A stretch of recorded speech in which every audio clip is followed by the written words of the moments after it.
misalnya rasa itu berhasil muncul di dalam hati kita, berarti kisah tersebut sudah sampai ke level hikmah, bukan sekedar sakofah. Udah jadi ilmu, bukan lagi sekedar jadi wawasan.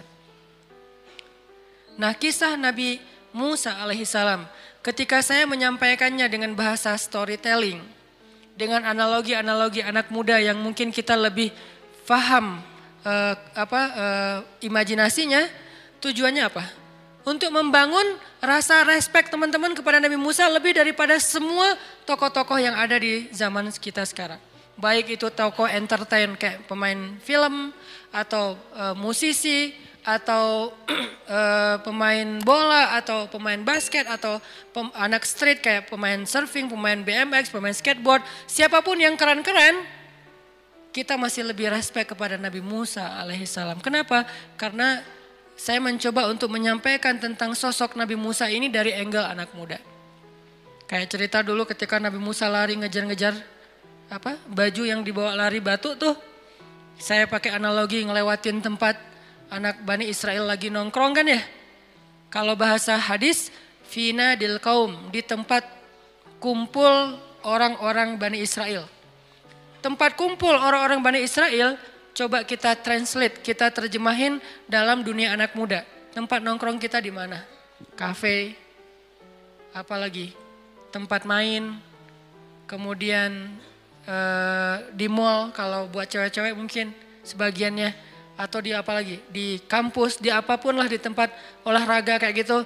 Maka ketika Nabi Musa lari, saya menganalogikan tempat ketemu atau kumpulnya anak muda Bani Israel versi zaman sekarang. Lewat skatepark, kemudian lewat tempat futsal, kemudian lewat tempat anak-anak muda nongkrong kafe-kafe Bani Israel gitu.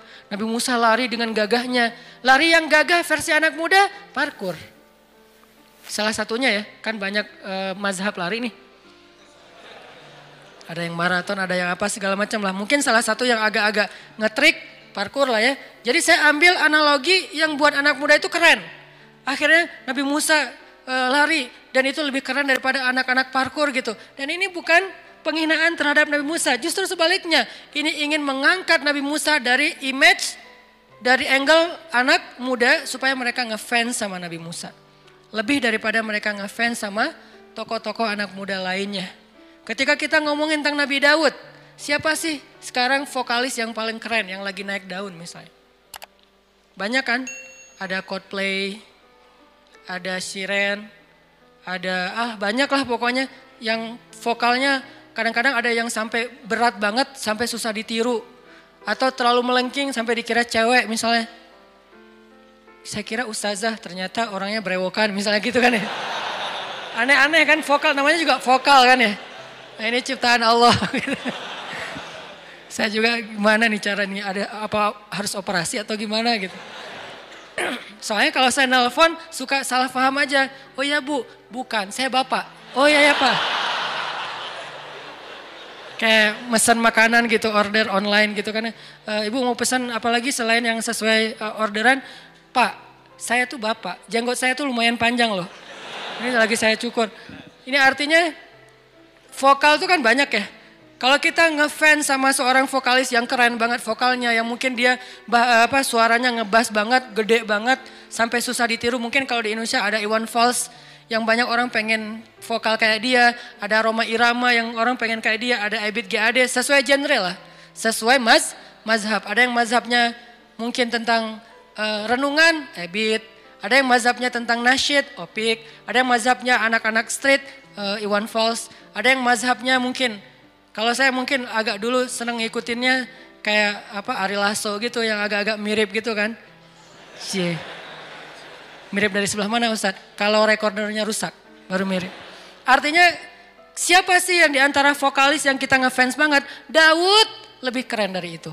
Makanya saya bilang vokalis legend. Vokalis terbaik. Ini adalah terjemah anak muda. Ini storytelling. Gimana cara kita menyuguhkan sebuah kisah yang goalsnya adalah memunculkan rasa di dalam hati kita. Bukan sekedar tahu.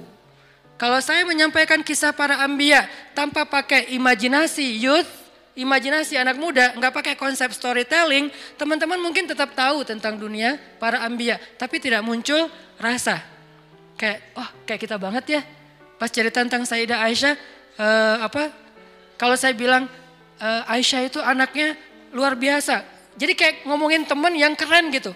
Tapi kalau saya bilang Aisyah itu adalah perempuan, kesannya kayak udah tua. Padahal Aisyah seorang perempuan yang masih muda. Ini cara storytelling supaya muncul rasa. Moral of the story-nya apa teman-teman? Kalau kita baca atau mendengar atau menelaah kisah-kisah keren yang ada di Al-Quran dan hadis ataupun sirah ataupun hayatus sahabah, coba imajinasikan sampai muncul rasa ngefans kita dengan mereka. Kalau belum ngefans, berarti itu baru sekedar menjadi wawasan. Berapa banyak orang gara-gara nonton film Hollywood, dia pengen jadi seperti aktor Hollywood. Berapa banyak orang gara-gara nonton bola, dia pengen jadi seperti pemain yang terkenal di antara pemain bola. Sampai pengen ketemu lah, pengen dapat tanda tangan. Ada cewek-cewek yang bahkan nangis sekedar dapat tanda tangan dari misalnya seorang pemain bola Inggris yang keren gitu, pas dikasih tanda tangan dia nangis dan terus kayak seharian shock gitu. Kenapa bisa dapat rasa itu? Karena berhasil disuguhkan dengan imajinasi ataupun dengan image yang bagus. Nah sekarang yang kurang dari cerita-cerita Al-Quran dan cerita Nabi di dalam sirah, kita nggak bisa menyuguhkannya dengan konsep storytelling yang baik sehingga orang kayak boring dengerin kisah-kisah yang luar biasa ini. Padahal kisahnya lebih menarik, kisahnya lebih baik lagi, lebih banyak pelajarannya. Cuman karena dikisahkan dengan bahasa riwayat, dan kita bukan seorang penuntut ilmu yang pengen jadi ulama besar. Sehingga bukan riwayat buat kita yang paling penting.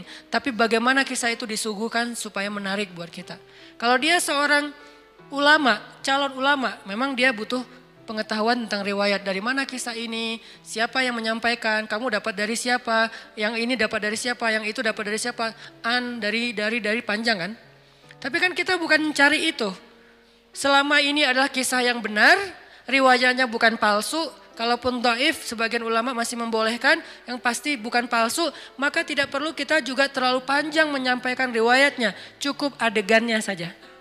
Dan dulu saya lumayan serius mempelajari tentang penulisan sastra, nulis novel, nulis cerpen, bahkan sempat jadi juri penulisan novel dan cerpen, walaupun bukan juri yang event besar, tapi maksudnya dipercaya jadi juri karena emang sering nulis, sering kayak ngasih sharing tentang penulisan, tentang storytelling. Akhirnya saya mencoba menggunakan sedikit ilmu itu dalam menyampaikan kisah-kisah para nabi, kisah para sahabat, supaya akhirnya kita bisa mengimajinasikan seberapa keren tokoh-tokoh soleh ini. Termasuk Nabi Musa alaihissalam. Coba kita perhatikan surat Al-Qasas, surat 28 dari ayat 14 sampai ayat 28. Kisah tentang ketika Nabi Musa alaihissalam beranjak remaja. Dan di situ ada adegan, salah satunya adalah adegan ketika Nabi Musa tidak sengaja membunuh seorang pemuda Kipti atau pemuda Egyptian, orang Mesir. Kemudian nanti ada adegan Nabi Musa dikejar-kejar sama polisi Mesir karena dia diburon atas tuduhan pembunuhan. Kemudian Nabi Musa sembunyi di dalam kota, tidak pulang ke rumah. Hari kedua ketika dalam keadaan sembunyi, Nabi Musa melihat lagi seorang pemuda Bani Israel sedang mau dipukulin oleh seorang pemuda Egyptian yang lain, orang Kipti yang lain. Lalu laki-laki Bani Israel ini berteriak meminta tolong kepada Musa.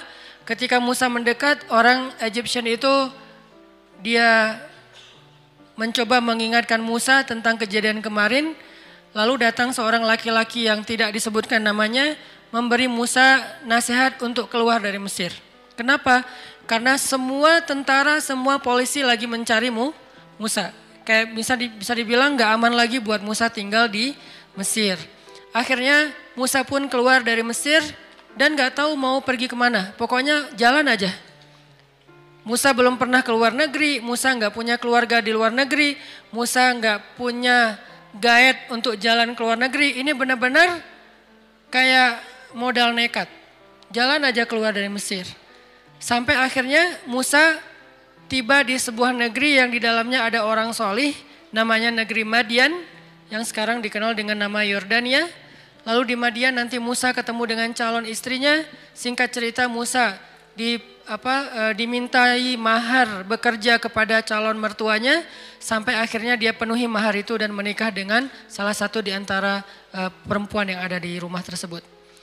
Lalu sampai Musa balik lagi ke Mesir membawa keluarganya dan diutus menjadi seorang rasul berdakwah kepada Firaun dan menyelamatkan Bani Israel. Ini adalah adegan yang ada di dalam ayat 14 sampai ayat 28. Yang mau kita ambil hikmahnya di dalam adegan yang panjang ini adalah berapa kali Nabi Musa berdoa. Ya, di setiap adegan Nabi Musa berdoa. Walaupun doa Nabi Musa nggak panjang, tapi ini kan salah satu karakter Al-Quran itu kan mengangkat hanya cuplikan-cuplikan adegan. Tidak mengangkat kisah utuhnya. Karena tidak penting untuk menyampaikan sebuah alur cerita. Yang penting mau menyampaikan sebuah pelajaran. Nah, cuplikannya adalah Nabi Musa berdoa. Dan ini artinya di setiap masalah Nabi Musa selalu meminta kepada Allah Subhanahu wa taala. Jadi benar banget sebuah ungkapan bahwa doa itu adalah senjata orang yang beriman.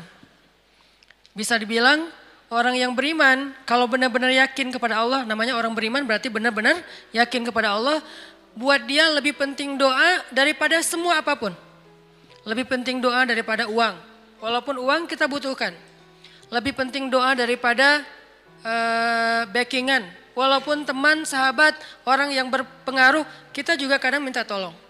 Lebih penting doa daripada senjata yang bentuknya senjata kayak senjata tajam, senjata api atau senjata untuk perlindungan kita. Lebih penting doa. Kenapa? Karena tidak ada yang lebih berkuasa daripada Allah Subhanahu wa taala. Jadi kalau kita ketika melakukan sesuatu, mengalami sesuatu, lebih berharap kepada makhluk daripada Allah Subhanahu wa taala, maka di situ kita bisa melihat iman kita masih lemah. Seberapa greget, ya deh nggak apa-apa. Seberapa greget kita berdoa.